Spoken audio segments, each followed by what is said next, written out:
Tá rindo, Clarissa? Nada. Rolou. Agora rolou. Opa, então tá gravando. Hoje é dia 13 de abril de 2019 e a gente tá... Não, 2021 e a gente começa aqui mais uma sessão. A 24ª sessão, a 25ª, eu sei lá que sessão que é. Só sei que é a Clarissa que vai apresentar, então é imperdível. Clarissa fez luzes no cabelo, passou base. Quem vê a Clarissa chegando na aula de manhã normalmente, você precisa ver toda estrupiada. Hoje ela tá, já que vai gravar, já que vai filmar, ela se arruma. Que você se arrume assim para as aulas, Clarissa. Você vê que as coisas começam melhor, né? Entendi. Então tá bom. Eu quero ver eu chegar no hospital com o cabelo solto desse jeito. Você vai arrumar comigo. Não, esse belo cabelo vai ficar preso, exatamente. Entendi. Marcela, não começa a não fica defendendo, não. Vai sobrar para você também. Tá vendo, né? Média 8 vem em peso aí, ó. Galera, boa noite. Vamos começar então. Ei, gente, boa noite. Meu nome é Clarissa e hoje eu vim apresentar o caso. Vou ler a vinheta para vocês.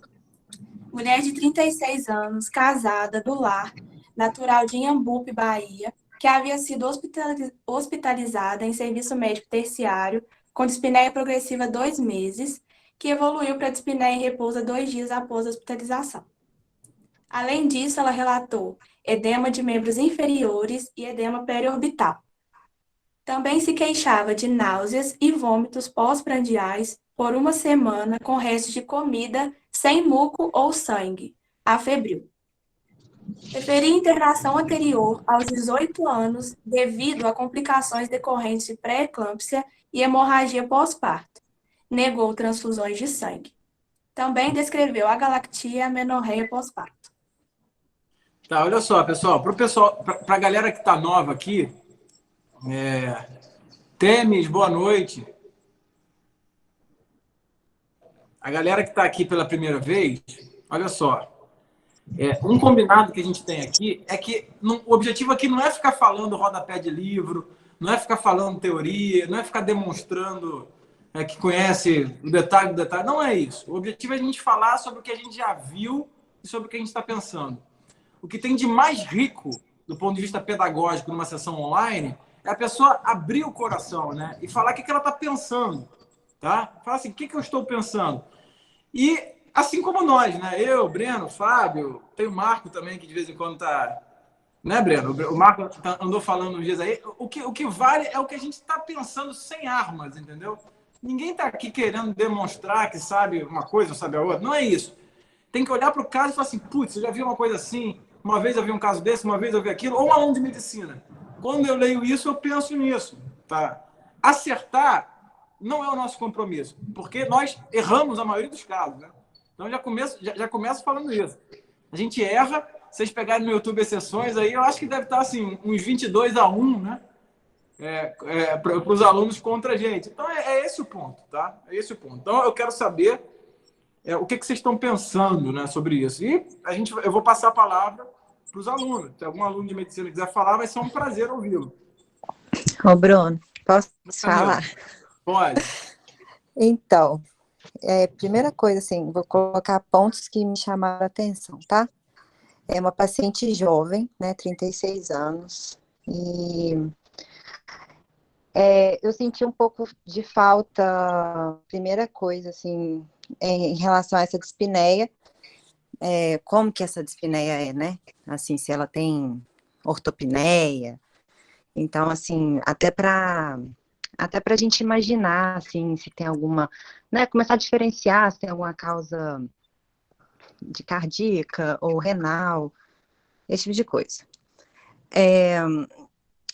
Assim, tem o edema, né, esse edema de membros inferiores, periorbital, que aí a gente, né, induz a gente a pensar um pouquinho aí em alguma causa renal, mas essa dispneia, ela já é considerada crônica, né? Porque depois de 1 mês, assim, a gente já começa a pensar que a dispneia é uma dispneia crônica. E, assim, uma dispneia em repouso, ou seja, a paciente não está legal, né? Aquela coisa que a gente sempre conversa aqui. O paciente está definitivamente doente. E, assim, tem esses sintomas mais agudos, né? Que tem a náusea, o vômito, que não sei se pode ter relação ou não, mas é um sintoma mais agudo, diferente um pouco dessa questão da dispneia. E essa questão, assim, eu vou te falar assim, qual foi a minha impressão, sem antes estudar o caso, não vou falar, assim, porque depois eu dei uma estudada e tal, mas sem antes de olhar essa história de a galactia e a menorreia, a primeira coisa, assim, que me veio na minha cabeça foi assim, bom, pode ter alguma coisa alguma alteração na hipófise e hipotálamo, assim, mas eu não sei se isso teria relação, se isso poderia estar causando alguma coisa em relação aos sintomas atuais, até porque tem uma janela de tempo aí grande, né, 18 anos, então, foi isso, é isso minha impressão. Tá, show de bola. Alguém levantou a mão, João, né? Foi. E aí, João? Assim, sendo bem simples e bem direto, quando Você eu, tá com um eu tucunaré li, aí na mão, cara? é um tambaqui. É um tambaqui? Isso, tambaqui. Quando eu li essa história, a única coisa que eu consegui pensar assim que veio de imediato é algum problema com proteína, porque eu relacionei com, né, o edema, também esses eventos finais que tem aí na história, e a questão de estar relacionada ali com algo ao trato digestivo, gastrointestinal. Então, para mim, o que aparenta é alguma coisa relacionada com proteína. Tá, você tá falando do mecanismo do edema, né? Eu acho que esse ponto é um ponto Isso. bem importante. Esse edema aí é por proteína baixa ou por aumento da pressão venosa? Eu acho que é um grande divisor de águas no edema. Uma boa pedida sua. Mais alguém de mão levantada? Então, o que mais me chama a atenção nesse quadro, sempre que eu penso em um quadro de dispneia, principalmente uma dispneia progressiva, que de repente piora e o paciente tem que ser hospitalizado, eu penso, na minha cabeça, a primeira coisa que vem, ou é uma DPOC exacerbada, mas a gente vê que o paciente não tem nenhum histórico de tabagismo ou algo do tipo, ou uma insuficiência cardíaca descompensada, abrindo um quadro de edema agudo de pulmão. São as duas primeiras coisas que sempre vêm na minha cabeça. O fato dele ter um edema de membro inferior associado reforça. Só esse edema periorbital que fala um pouco contra, não é tão comum na insuficiência cardíaca, é mais comum em síndrome nefrótica ou quadros renais. Mas agora, puxando lá embaixo, quando a gente começa a falar de náuseas, vômitos, pós-prandiais, penso assim, tanto num quadro esofágico, uma calásia, por exemplo, algo do tipo, como também uma própria insuficiência cardíaca fazendo um edema de alça, pode levar a náuseas e vômitos, talvez não de conteúdo alimentar. Mas o que me chamou mais atenção, e foi um assunto que a gente discutiu na Liga bastante, quando eles soltaram a vinheta pra gente, é essa galactia amenorreia pós-parto. O fato de ter sido um evento súbito, logo depois do parto, assim, não me faz pensar muito em um tumor comprimindo ou algum problema congênito, me faz mais pensar em um evento isquêmico de hipófise levando a um hipopituitarismo primário. Foi uma coisa que a gente discutiu na nossa liga e me lembra bastante. Já foi falado de Sheehan, né? Então, já foi falado de Sheehan, mas é importante a gente marcar, ainda que seja isso, né? Eu acho que o começo do que você falou é muito importante, né? Porque a gente não pode olhar para uma paciente dessa e achar que... A gente não vai pensar em Sheehan, né, para ela, que é uma insuficiência de hipófise pós-parto, sabe? É o que você falou, cara. Eu tô olhando para essa paciente, eu tô pensando nisso mesmo. ICC, sabe? Uma ICC numa paciente com 36 anos. DPOC poderia ser, por exemplo, se fosse uma deficiência de alfa-antitripsina, mas aí esse edema, não sei. Mas é raro, né? Então, assim, não tem por que pensar em doença rara. Mas eu pensaria por causa da idade dela, e ela não tem histórico de tabagismo, né? Tipo assim, se fosse o caso, mas também não pensaria nisso pelo tempo, assim, pela o Camila, agora assim, o que fala um pouco contra um DPOCI, uma forma de tripsina levando a enfisema, doença pulmonar obstrutiva crônica, é que, assim, na minha opinião, né, essa progressão rápida da dispneia, aí, essa progressão rápida, a gente vê mais na cardiopatia do que na pneumopatia, sabe? Então, eu pensaria mais pro lado da cardiopatia do que pneumopatia aí, para você pensar, né? Nesse caso, acho que essa progressão rápida fala mais a favor de uma evolução de dispneia cardiológica, e não pneumopata. Pois é, eu até pensei, por exemplo, uma insuficiência cardíaca aí, ter algum quadro viral levando a isso, mas aí eu não achei que fosse também, porque os vômitos vieram depois, né? Foi bem depois. 2 meses depois, um mês depois, sei lá. O Flávio levantou a mão também. Outra ideia que lançaram aqui no grupo da minha liga é uma paciente vinda da Bahia, né, do norte, uma cidade, provavelmente cidade interior, com um quadro de cardiopatia nova, né, 36 anos, uma paciente nova, e associado com esse sintoma que me lembra um pouco obstrução de esôfago. Não sei se a gente pode descartar a doença de Chagas aí, com fazendo megaesôfago, uma cardiomegalia. Mas por que te lembra obstrução do esôfago? Só para te provocar aí. Não, não seria obstrução, falei de um termo errado, mas assim, náusea, vômitos de conteúdo alimentar, eu penso assim que o alimento tá parado em algum lugar. Mas olha, o sintoma das acalásias, né? Não é bem um vômito com náusea não é Disfagia, né? Não é, né, Luciano? Você que é gastro, eu pensaria, teria mais uma disfagia, assim, também, né? Eu acho que, eu pensaria, como alguém falou aí já também, essa náusea e vômito, você pensando em CC, mais um edema de alças, né? Congestão ali na região. Eu pensaria mais por, assim, eu pensei mais por esse lado, né? Agora, náusea e vômito é muito inespecífico, né, gente? Pode ser várias coisas, inclusive uma coisa no estômago, pode ser várias coisas, mas juntando o quadro aí, eu pensei mais uma congestão esplênica mesmo ali. Também. Teve um Guilherme que levantou a mão 2 vezes. Cadê o Guilherme? Já deu 101 pessoas. Eu acho que esse negócio do limite de 100... Eu tô aceitando um monte de gente aí. Eu não sei se tem gente que cai e tem outra que entra. Não tô entendendo, não. Tem 101. Não, sei lá. Mas, enfim, Guilherme, você tá querendo falar e a gente não tá deixando. Não quero não, cara. É só porque eu cheguei e aí eu apertou aqui sem querer. Tudo bom? Eu cheguei atrasado, beleza? Agora fala, né, cara? Não, deixa o pessoal falar, pô. Tá bom. Ninguém quer falar mais, não? Bom, então vou falar. Fala. Olha só. Não, assim, só porque eu acho que chama muita atenção nessa doente 2 coisas na história, né? Primeiro, uma dispneia associada a edema, né? E aí sempre chama, a gente pensa muito em dispneia com edema, a gente pensa muito em ciência cardíaca, né? A primeira coisa que vem na cabeça, de maneira geral, é isso. Mas aí tem a história, né? O doente é jovem e tal, não tem muito motivo para ter insuficiência cardíaca. O que pode estar acontecendo? É difícil saber. E assim, eu acho interessante, aí, não sei quem foi que falou, e isso é uma das funções da sessão também, né? É você identificar o que está ruim da história, né? E fazer esse exercício, né? Você vê claramente que está faltando informação em relação à dispneia, está faltando muita informação em relação a melhorar essa avaliação na história do paciente. E aí, isso pode ajudar.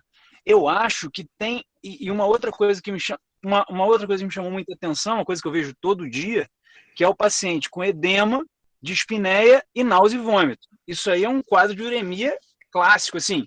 Poderia ser, né, um quadro de uremia bem evidente. Não sei se mas pode ser. Então, poderia ser isso. E esse final da história aí que fala sobre a questão da galactia e tal, que o pessoal falou de síndrome de Sheehan. Só que é muito difícil você conseguir juntar uma síndrome de Sheehan um tempão atrás com essa história de edema e de dispneia, né? Talvez a única coisa que pudesse causar isso seria alguma questão de hipotiroidismo, que aí tem um tempão de evolução de hipotiroidismo, e aí foi causando esse sintoma, mas assim, tá esquisito, né? Mas eu acho estranho ter botado isso na história, se não tivesse nenhuma importância com o diagnóstico. Eu acho que não colocariam, né? Não sei. Eu acho isso. Foi o que me chamou a atenção aí nesse início. Eu tô olhando para a cara da Clarissa ali para ver se tem pegadinha aí. Mas lógico que tem. Mas assim, eu também achei esquisito assim, como é que você vai explicar essa síndrome de Sheehan aí com o quadro, né, 18 anos depois? Será que veio progredindo essa coisa toda?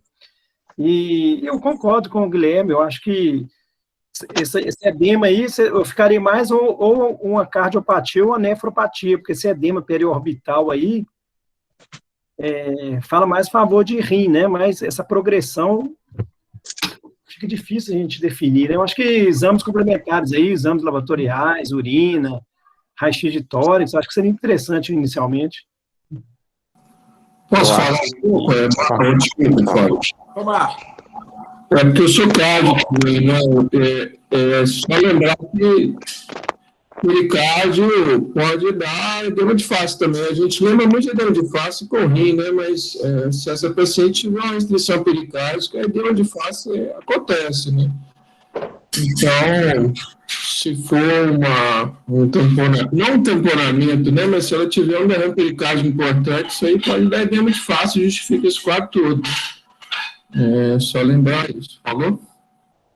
Não, eu acho que o grande ponto é esse, definir se tem pressão venosa aumentada ou se é albumina baixa. Eu acho que vai ser o grande divisor, né, Fábio? Eu acho que o que me chamou a atenção nesse quadro, né, não fica muito claro se esse edema de face começou junto com a dispneia lá há 2 meses ou é nos últimos 2 dias, né? Se for uma coisa mais aguda, algo pericárdico, a gente tem que pensar. Se não muito crônico, eu acho um pouco menos provável, pelo menos menos comum, né? O que chama atenção numa paciente com edema é um edema generalizado. A gente pode dizer que é uma paciente com uma nasarca, né? E aí, a maioria das vezes, é causa de diminuição da pressão oncótica, né? Retomando aquilo que o Bruno tinha falado, de dividir, né, os mecanismos. Então, pensaria em alguma coisa, a princípio, antes de pensar no antecedente lá de 18 anos atrás, pensaria em alguma coisa que levasse à diminuição da pressão oncótica. Então, é causa renal, aí é a primeira coisa que a gente tem que pensar, né? Então, se fosse para investigar ali, pedindo poucos exames, sendo econômico, ali uma albumina sérica, uma proteinúria 24 horas, uma função renal. Tem a náusea e vômito, o Guilherme falou da uremia, isso realmente é um sintoma bem comum, né? Às vezes vem para o gastro, viu, Guilherme? Antes de chegar no nefro, né? Essas coisas. Já vi doente fazendo endoscopia antes de fazer uma Pois é. Mas aí, quando a gente junta com esse antecedente pessoal, e ali eu acho que não está aí à toa, né? Acho que Sheehan chama atenção, né? Hemorragia pós-parto, evoluindo com alteração hormonal, né? A galactia e a amenorreia, você tem que pensar em Sheehan. Eu já fiz diagnóstico tardio, tá? Anos depois, tá? Do Sheehan. Tem uma coisa, você tem manifestações agudas e manifestações mais crônicas. E aí seria uma boa pensar no hipotireoidismo, como o Guilherme falou. O hipotireoidismo, ele poderia justificar toda essa nasarca, por causa do mixedema, ele poderia justificar uma insuficiência cardíaca, ele poderia justificar uma gastroparesia, levando a esses vômitos, além de estar piorado por conta da insuficiência cardíaca que agora agudizou. Então, é uma coisa que encaixaria bem, né? A gente poderia ter um exame físico aí um pouquinho melhor, uma anamnese um pouquinho mais rica em detalhes do edema e da dispneia, mas a primeira hipótese para mim, eu pensaria nisso, né? Causas endocrinológicas, principalmente pensando no antecedente dela, e causa nefrológica, tá? Então, uma ureia creatinina, urina 1, albumina, TSH e T4 livre, para mim, para começar, já estava bom, se a gente não tiver mais dados aí de história de exame físico, mas eu acho que é bem por aí. Mas como essa sessão eles enganam a gente, não vai ter nada a ver com o que eu falei. E vai ser uma coisa completamente diferente. Antes de passar para o Breno aqui, Fábio, deixa eu só fazer um comentário que está me coçando aqui. Eu adoro o negócio de diagnóstico sindrômico, etiológico e tal. Então, quando o sábio fala etiológico igual cardíaco, hepático, renal e tireoideu, isso não é etiologia, tá? Isso não é etiologia. Isso aí é um diagnóstico anatômico ou anátomo ou fisiopatológico, entendeu? Então, assim, diagnóstico etiológico, cardíaco, não. Isso é um diagnóstico anatômico ou fisiopatológico, tá? Ou funcional, ou morfofuncional. Então, cuidado, né, com no caso da nomenclatura. Etiologia é o agente causal de dano, ou topográfico, tá? Então, é muito importante a gente fazer a sequência de diagnóstico sindrômico, fisiopatológico, topográfico, morfofuncional, para depois chegar no etiológico, sabe? Viu, Sávio? Então, eu entendi o que você quis dizer, mas só não é etiológico. E uma outra coisa também, o pessoal não está conseguindo entrar porque não cabe mais de 100 de verdade. Está com 101 aqui, não sei porquê, mas assim, não sei o que está acontecendo, mas o limite é 100. Então, manda o pessoal da Liga chegar pontualmente, porque quem chega na hora está sempre atrasado. Na próxima vez, bem feito. A Liga é de vocês e vocês chegam atrasados. Tem mais é que ficar de fora mesmo. Eu nem sei o que eu ia falar mais, não. Fala aí, Breno. Não, eu não tenho nada a acrescentar, não. Segue o jogo. Vamos seguir o jogo, então. Tá, acho que tá 101, porque eu entrei pelo computador também para apresentar. Deve ser por causa disso. Tá limitado mesmo. Então, vamos lá. Exame físico. Estado geral regular, com fala confusa, hipoatividade e hipotensão. Variação da pH sistólica de 100 a 80 milímetros de mercúrio e da variação da pH diastólica de 70 a 50 milímetros de mercúrio. Fala, Breno. Peraí, agora o Breno tem que falar, porque ele não falou nada ainda. Oi, falar do exame físico? Ué. Primeira coisa aí é a questão da hipotensão mesmo, né, senhor? O paciente não está benta. Então, quando você pega a questão do edema, do turgor reduzido e a paciente hipotensa, uma das coisas que a gente não pode esquecer nesse caso, já que já teve uma alteração de suspeita lá da hipófise, né, de insuficiência suprarrenal também, né?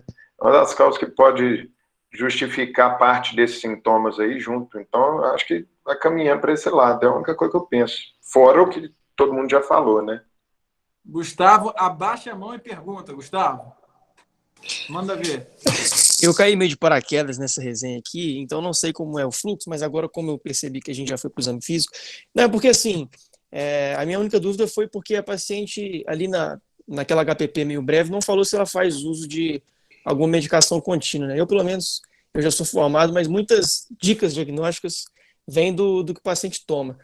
E era com relação a isso mesmo, se era da dinâmica não falar ali na vinheta ou se esperaria para frente, porque ela teve alguns desfechos ruins na gestação, né? Isso já tem 18 anos, então será que ela vem fazendo uso de alguma coisa de 18 anos para cá que poderia dar uma pista, né? Era só isso. Obrigado. Não, você tá corretíssimo, cara. A questão é que a vinheta é tirada de um artigo. E o que a gente pede é que o aluno apresente da forma que o artigo está falando. E aí faltam elementos mesmo, né? Isso aqui, na verdade, é uma sessão sempre com base num artigo ou num caso real que o aluno traz. Mas nesse caso que a Clarissa trouxe de um artigo, a gente segue a sequência do artigo. Eu não sei que artigo é esse, não. Mas você tá certo, cara. Isso aí falta elementos mesmo. E a gente tenta jogar com o que a gente está vendo. E o Breno falou a questão da hipotensão, né? Então, é um paciente que está hipotenso. Tá? Ainda que ele esteja congesto, ele está com um padrão aí, não sei, no momento de volume intracelular depletado, né? E tem hipotensão postural ali. Foi isso que ele está dizendo, né? É isso que ele está falando, né? Ah, não. Peraí. É 10 por 8, 7 por 5. Ah, não. É isso, né? Não. 10 a 8 de sistólica e 7 a 5 de diastólica, tá. né? Variação. Eu entendi que era 10 por 8 deitado e 7 por 5 em pé. Porque tá estranha essa descrição, né? A apresentação aí tá esquisita mesmo. Mas o triângulozinho é a variação da pressão sistólica de 100 a 80 e a diastólica de 70 a 50, né? 100 por 70, 8 por 5, então é hipotensão mesmo. É um paciente que parece estar desidratada, né? E aí, vamos seguir? Vamos. Seguir, né? A pele com turgor e elasticidade reduzidos, presença de edema periorbital. O sistema cardiovascular apresentava precórdio calmo, impulso apical não palpável e não visível, sons cardíacos hipofonéticos, sem sopro, sem som cardíaco extra. Extremidades com perfusão, com edema depressivo de uma cruz em 4 cruzes, frio e indolor. outros acompanhamentos sem alterações. Tem urgência jugular, Clarice? Fala alguma coisa? Não falou. Mas tá com a nasaca, né? Tem mais. Não, porque se tivesse urgência jugular, a gente pensaria mais em tamponamento mesmo, né? Justamente, ainda mais que essas bulhas hipofonéticas. Você não consegue palpar nada, tem bulha hipofonética, né? Ultrassomzinho salvava aí, né, Guilherme? Pô, cara, salvava, né? Na hora, maluco. Gente, mas edema depressivo fala contra mixedema, né? Tem isso também. Pois é, sim. Justamente. Edema é uma cruz também. Sim, mas você pode ter um hipotireoidismo descompensando a ICC e causando edema pela ICC, né? Aqui tudo é possível, né? Sim. Tudo. Isso é pra ferrar com a gente mesmo. Bom, tireoide sempre pode tudo, né? Tem mais exame físico. Não, tem nosso laboratório agora. Tireoide já vi que tá normal. Mas é difícil não pensar em ICC, né? No paciente dessa. É difícil você sair muito. No final das contas, o que é importante a gente saber é que não é um caso que está fugindo muito do habitual, né? Se você não tiver um olho um pouco mais perspicaz, você vai encarar com uma paciente com provável ICC, sabe? Então, talvez venha alguma surpresa nos exames complementares, mas é muito difícil ampliar o espectro para outros quadros sindrômicos que não uma síndrome cardíaca, sabe? De início. A não ser que seja uma hepatopata evidente, mas não parece ser, né? Pode seguir, Gleice. Nefrótica, né, senhor? Síndrome nefrótica, acho que as duas possibilidades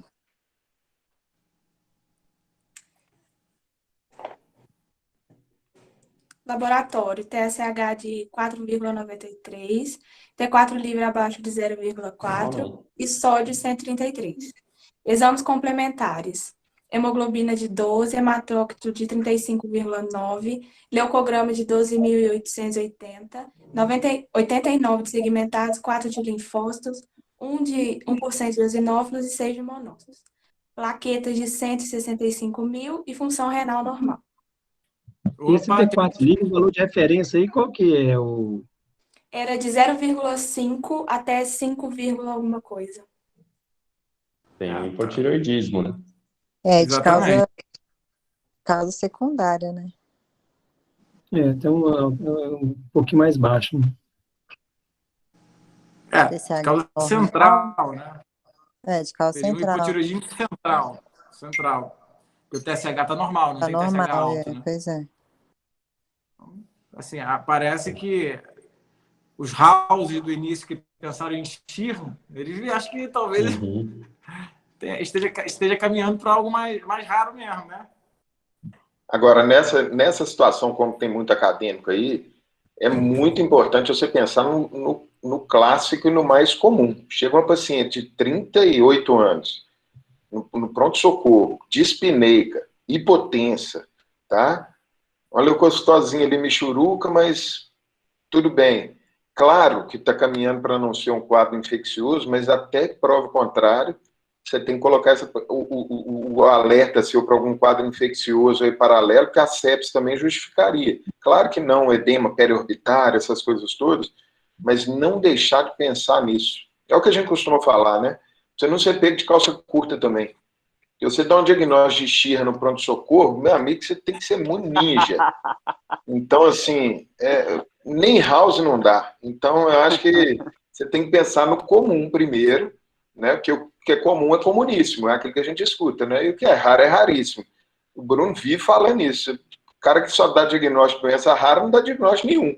Então, não esquecer nesse caso, se você ficar cozinhando aí, é melhor você tirar o antibiótico dele daqui a 12 horas ou amanhã, do que você deixar um quadro passar, às vezes, se você ficar inseguro na definição disso aí, tá?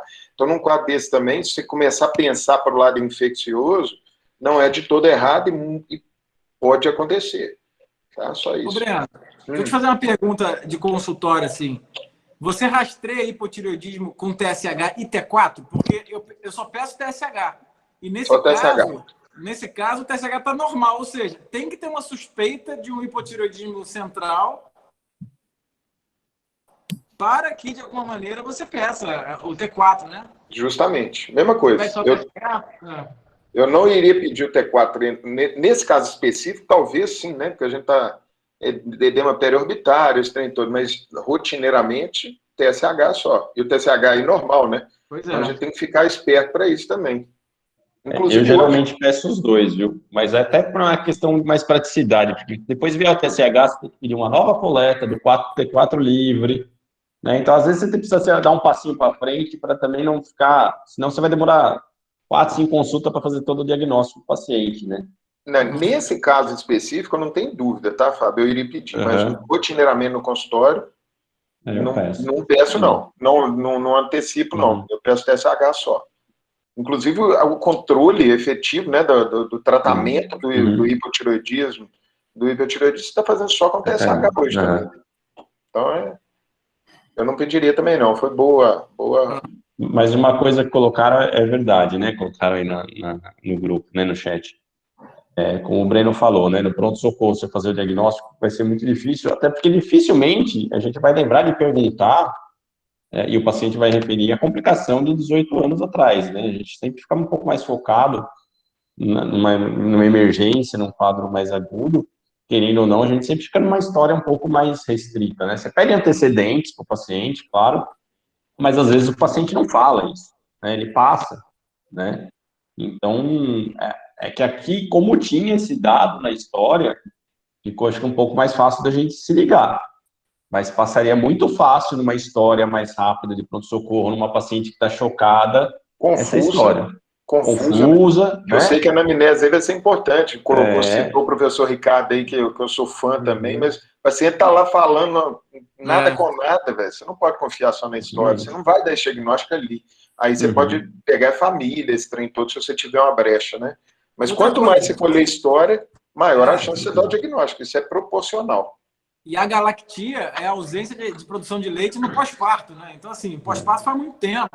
Sair uma galactia no meio dessa doente confusa é muito difícil. Então, o negócio tá complicado. Mas pode seguir aí, Clarice. GH de 0,1, beta-estradiol de 20, FSH de 4,5, LH de 2,96, prolactina de 3,36, ACTH de 35,8 e cortisol sérico matinal de 1,5. Alunos, não se assustem, eu também não tenho nem ideia qual que é o valor de referência. É isso que é o problema. O que está errado aqui não está. Então não se preocupe. GH deixou por baixo, né? Eu tenho ideia desse valor de referência. Não, o mas GH deve estar baixo, não tá? A Clarissa sabe esse valor de referência. Então ela permite que a gente cobre isso em prova também, né, Clarissa? Uai, eu pensei assim. Você sabe, né? O que eu pensei? Eu pensei assim, não vou colocar, eles são demais, eles não precisam disso. Entendi. Traduz pra gente aí. Mas o que estava falando é que todos estavam abaixo. Eu sei que o GH tá baixo. Todos estavam abaixo. O GH tá abaixo. Porque o Fábio ele fica tomando bomba, entendeu? Ele entende de GH. Ele, não, bomba não é pelo GH dele, né? Ele faz reposição hormonal, assim, para manter o físico. Então ele sabe de GH, essas coisas. Mas isso aí eu não sei valor de referência nenhum. Pode ficar tranquilo, isso aí, se não vier do lado, meu amigo, já era. Todos estavam abaixo do valor de referência, todos. Pode seguir aí, Clarissa.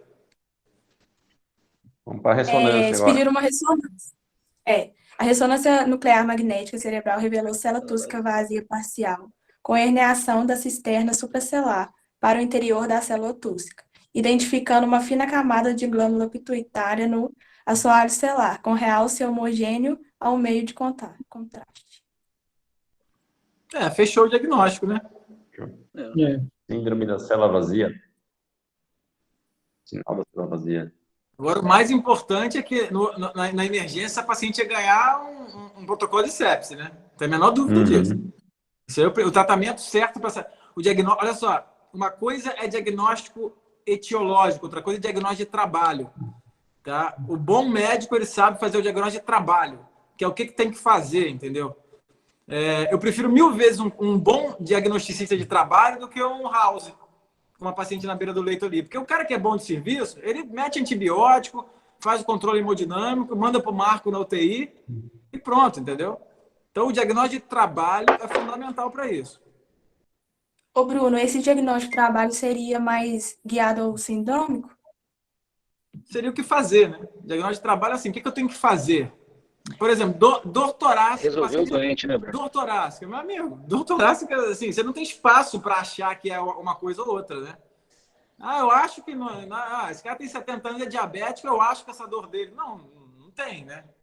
A paciente chega com confusão, com lesão multiorgânica, né? Com um distúrbio hemodinâmico, com uma aferição indireta de má perfusão, que é a pressão arterial. Com edema, frio, confusa. Meu amigo, tá séptica, pô. Mas ela tá evoluindo há 2 meses assim. Ok, ela ficou séptica. Ela tem a doença de base. Vamos deixar a doença de base de lado e vamos tratar o que mata, né? Então, a gente tem que focar no diagnóstico de trabalho. Aliás, eu tenho um curso sobre isso que está aberto. Lá vai no meu Instagram. Custa menos que um hambúrguer gourmet por mês, né? Então, assim, é muito barato. Você não tem desculpa para isso, não, mas... Agora, tem as perguntas aí no chat em relação à febre, gente. Claro, quando você está colhendo a história, o paciente não tem estoque de febre, então diminui a possibilidade de sepsis. Sim, mas não fique esperando febre para você tratar sepsis, não. Essa que é a ideia, entendeu? Nesse caso específico, se uma paciente dessa chega no pronto-socorro, hipotensa, época de Covid, ela vai ganhar a dexametasona dela, vai dizer assim, tum! Ela vai acordar, ela vai ficar boa na hora lá, você vai tirar para um lado e vai acertar no outro. O negócio é você estar perto do paciente e, obviamente, recuar, porque o negócio do antibiótico, gente, tem que ficar muito claro. Você não tem que ter pudor para dar um antibiótico. Você tem que ter pudor para manter, tirar o antibiótico fora, entendeu? Isso a galera não faz. Então, assim, esse é que é o problema. Então, hipotensão, confusão, chega no pronto-socorro lá, juretona de tudo, sepsis é um dos diagnósticos mesmo. Essa que é a ideia. É isso que a gente está querendo falar. Claro que olhando o contexto todo, essa paciente especificamente é tirar o antibiótico imediatamente após os exames. Mas aí esses exames aí vão demorar uns 3, 4 dias, ou às vezes até mais, dependendo de onde você estiver. Você vai ter que manter, por enquanto, percebendo ou ir sentindo o paciente, né? O importante é fazer a hipótese de sepsis, tratar como, mas não abandonar outras possibilidades, né? Continuar a investigação, até porque não explicaria tudo, né? Ela está com edema palpebral e tal, mas ela pode ter uma doença de base que complicou agora. Então, a gente não precisa necessariamente ter um diagnóstico só, né? A gente sempre tenta buscar um diagnóstico, mas às vezes o paciente não tem. Esse paciente tem um hipopituitarismo levando a um quadro de insuficiência cardíaca e até um choque cardiogênico, né? É que eu acho que ela estava bem perfundida, né? Mas tá chocada, né? Mas assim, não tá bem perfundida porque ela se tá chegasse um confusa, paciente né? desse assim na emergência, como ela chegou no início, né, com a dispneia progressiva, com edema e tal, suspeitando de sepsis, além do antibiótico, assim, qual seria, como é que vocês conduziriam essa questão? Porque ela está desidratada? Gasometria arterial é fundamental, você tem que saber ali como é que está raio-x de tórax também, pelo menos. Perfusão, né? Volume, né? Aí não tem jeito, cara. Volume. Edema. Nem Marco. O Marco é intensivista. Ele sabe. Lactato, né? O lactato é fundamental. É o pacote do sepsis survival, né? Da primeira hora e do pacote depois das horas para frente, né? Ela tem que ser tratada como se fosse sepsis. Na verdade, é o que você falou, o diagnóstico de trabalho. Esse doente tem que ser tratado como um doente grave, né? É o diagnóstico de doente com confusão mental e hipotensão.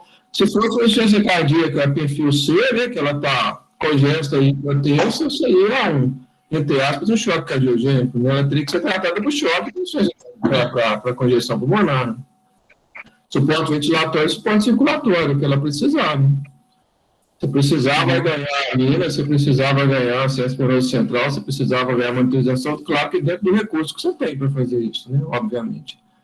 Mas monitorização de perfusão, lactato, gasometria, você tem que ver o carbonato, tem que ver se vai precisar de O2, se vai precisar de intubação, se vai precisar de suporte ventilatório, isso tudo vai ter que ser olhado. Falou? Valeu, Marco. Flávio levantou a mão. Não, mas é mais uma curiosidade. Esse caso, ele é real mesmo? Espero que seja. Só falta a Clarice para inventar com moda agora, pelo amor de Deus. É real, é real. Porque, caramba, Tá. tipo, muito, Imagina. assim, Não, se ela inventar um caso de transação, aí, cara, aí a gente. Aí só faltava essa. Não, eu inventei. Pô, peraí. Não, eu fiquei 1 ano inventando isso. É. Não, a Não, Clarissa porque não tem assim, essa. Eu conheço. Ó, eu conheço a Clarissa, ela não tem capacidade de inventar isso, não. Se ela inventar, você ser maluquice. Então...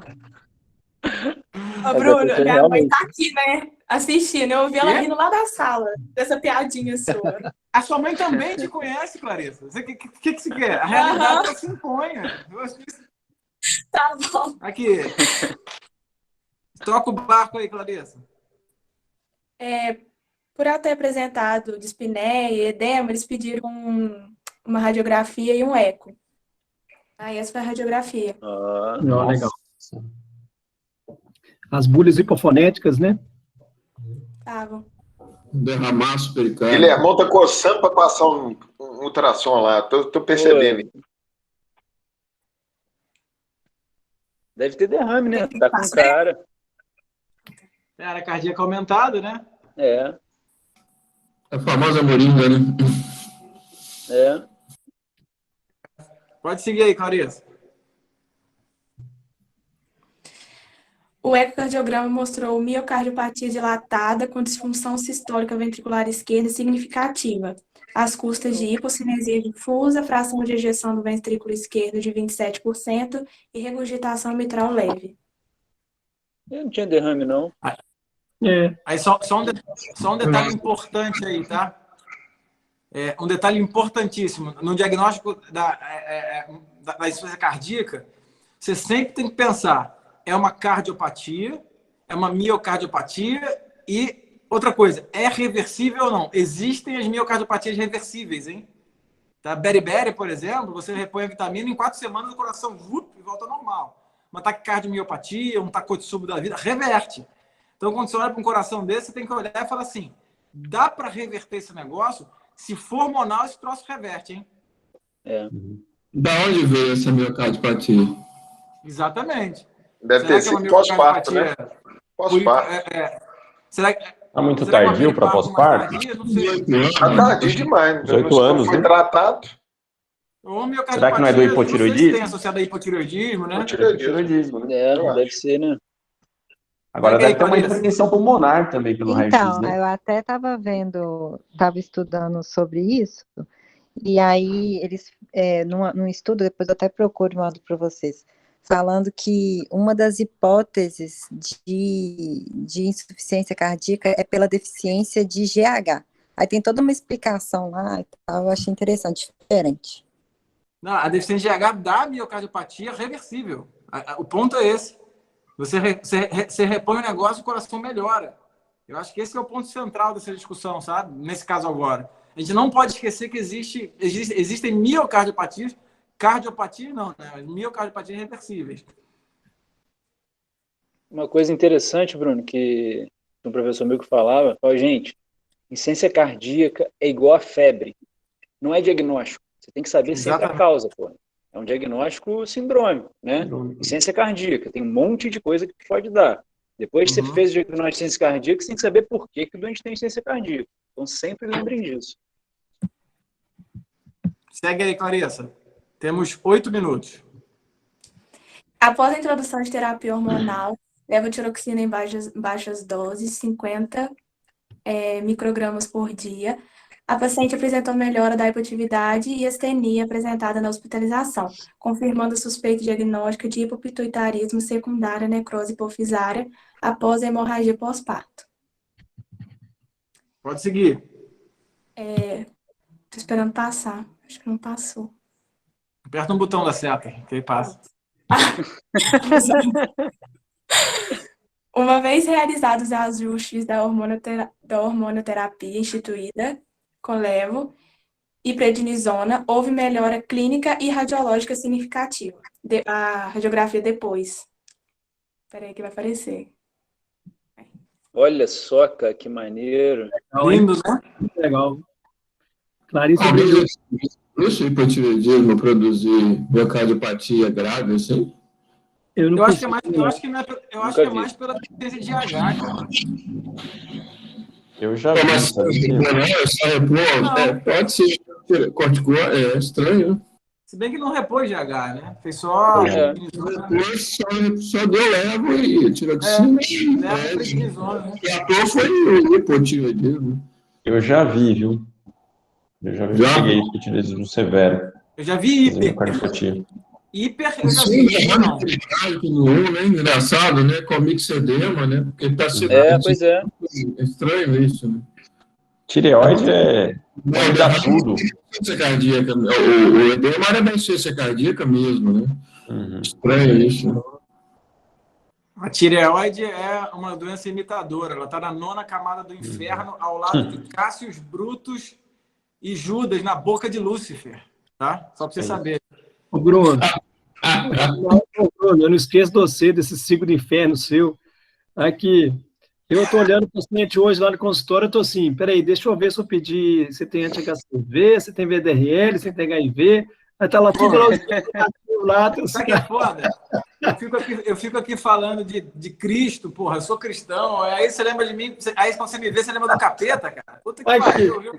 Entender lá o paciente, eu estou vendo o exame, para ver se ele tem isso aqui, tá lá, VDRL, tem VDRL, tem anti-HCV, engraçado demais. Explica aí, Clarissa. Explicar o quê? Calma que tem resultado do eco ainda. Não vai, pô.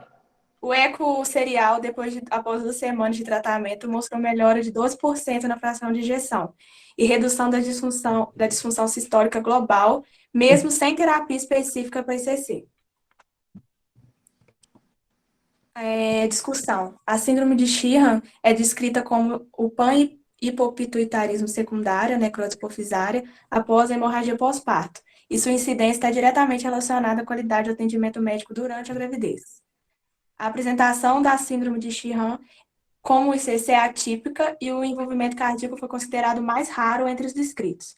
A etiologia da miocardiopatia dilatada relacionada a Sheehan permanece desconhecida.